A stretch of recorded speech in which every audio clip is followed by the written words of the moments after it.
I've questioned releases from limited run games in the past. Like some things I'm just like, I don't really get it. What's going on here? And there's been a few instances of weird business practices and odd releases. Maybe some people don't like certain things that they do, but to each their own, you know what I mean? Some people swear by it and they love that fear of missing out mentality of grabbing everything these guys offer.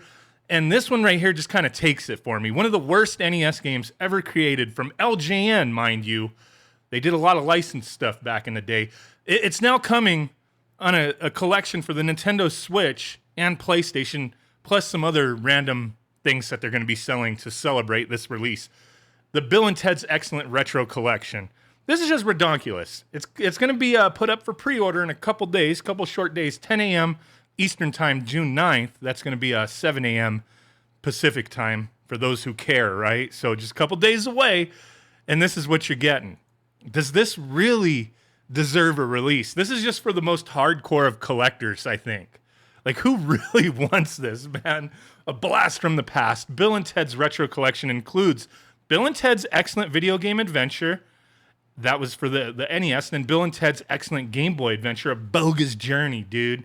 Limited run number 152 for the Switch. So let's go ahead and take a look here. Like, I never played the Game Boy one, but I did play this sorry-ass NES game. I really don't get it. Like, I like retro re-releases when they're done right, or they're games that are just hard to come by, or rarities, things that are like newly translated, that kind of thing. Indie titles that are new, retro-inspired stuff is cool. But to release something that nobody asked for, it's nuts, man. But people got to have those numbers on their shelf lining up, for all their limited run releases that collect this stuff. It's for PlayStation 5, it's going to be number 25. PS4, it's number 463. Then they have some collector's editions and some other stuff. We'll take a look in a second. Bill and Ted's collection is on a region-free physical cart for the Switch. Open pre-order for a limited time. Pre-orders close on Sunday, July 10th, so it's like a month, right? Yeah, I'm not going to read all this. Two bodacious dudes of movie fame. Excellent. And NES. Yeah, it's a crappy NES game. Just watch any of these reviews out there. This is not a good game. I rented it and I hated it. I mean, how many games back in the day, if you were, a kid or whatever in the 80s and, early 90s, renting games and they just sucked, Like, what were we paying to rent games back in the day? I don't even remember. I think there's places where it was like $5 for like the weekend type of thing. I don't remember for sure. But it was better to spend the few bucks to rent a game for a few days. I think some places may have done longer than a couple days, like a week or something. But it was always better to pay the few bucks than to waste your like $60, $70 on some crap from LJN, right? Like, some of their games are like okay, like they get a bad rap because of some videos out there just really making LJN sound like the worst company ever. I don't think everything they put out was bad, but some games were just obvious cash-ins for movie tie-ins and stuff like that with no real thought behind them. And this is one of them. It just wasn't freaking good, man. Yeah, so you were talking with all the different people, finding the items for them. You had that like isometric like view where it was really wonky, jumping around, and the looping music. I try not to remember this one. It was bad. The Game Boy one I never played. I have to assume it was garbage too, but I may be wrong. Correct me in the comments if the Game Boy one was awesome. A world without our most excellent compatriots, Bill and Ted? No way. Yes way, if the Grim Reaper and evil Bill and Ted robots get their way. 10 adventures, 50 quests. But watch out, historical dudes like Billy the Kid are tumbling with killer tumbleweeds, while the executioner has an axe to grind with you. Napoleon has a short temper. And even Granny S. Preston Esquire tries to bag you. Most bogus, right? So you get 2 games for $35. 2 games that you could easily emulate anywhere. What's special about this, right? And we could say that about any retro re-release, right? But I think sometimes when there's like improvements, it's a big compilation of more than just 2 crappy games. It may be worth it. You know what I mean? It may be worth it. But this one, maybe I'm just being a little harsh here. Look, they're selling a skateboard deck. Like, I think the skate deck may be more interesting than the game. You know what I mean? San Dimas High School. I grew up right down from San Dimas. Fucking raging waters, yo. $75 for a skate deck. I mean, the design looks, straight out of the 90s. Kind of cool, man. I give the skate deck that. Like, it looks all right. People collect these things, and that looks cool. I'd rather have this than any of the freaking games. Like, non-heinous trading card set. Strange things are afoot. $75 for the board, and then $6 for trading card. They're selling trading cards, too? I didn't see that. But yes, they are.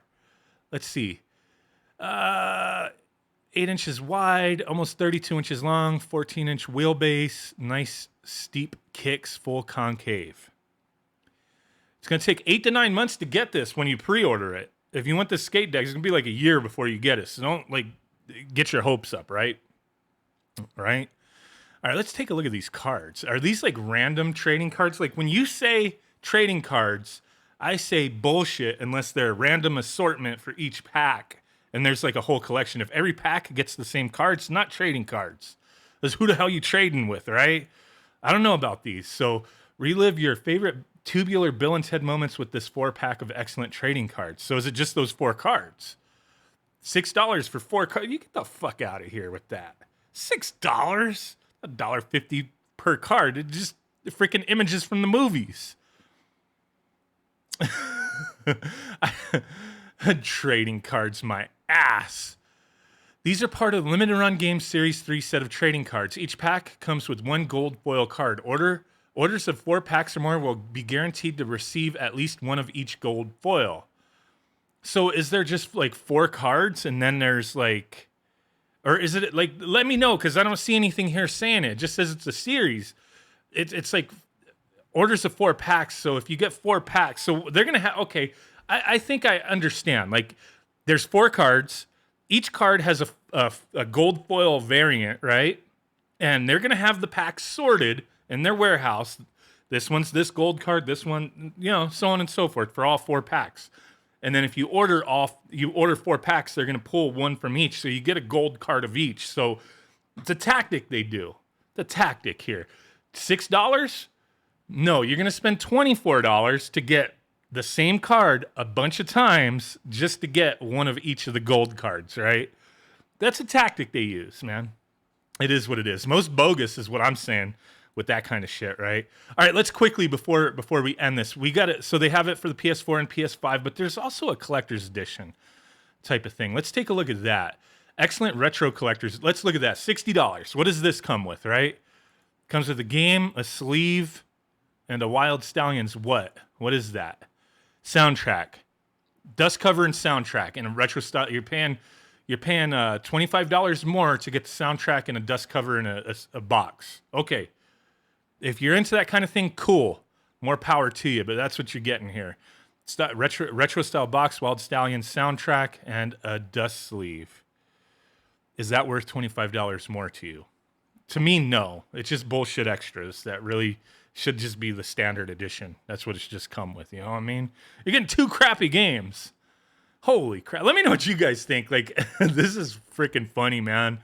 I guess, I don't know. Would I rather see this be re-released on a Game Boy cartridge and an NES cartridge? A game that you could probably walk down to a retro game store or to a swap meet and see tossed in the trash can?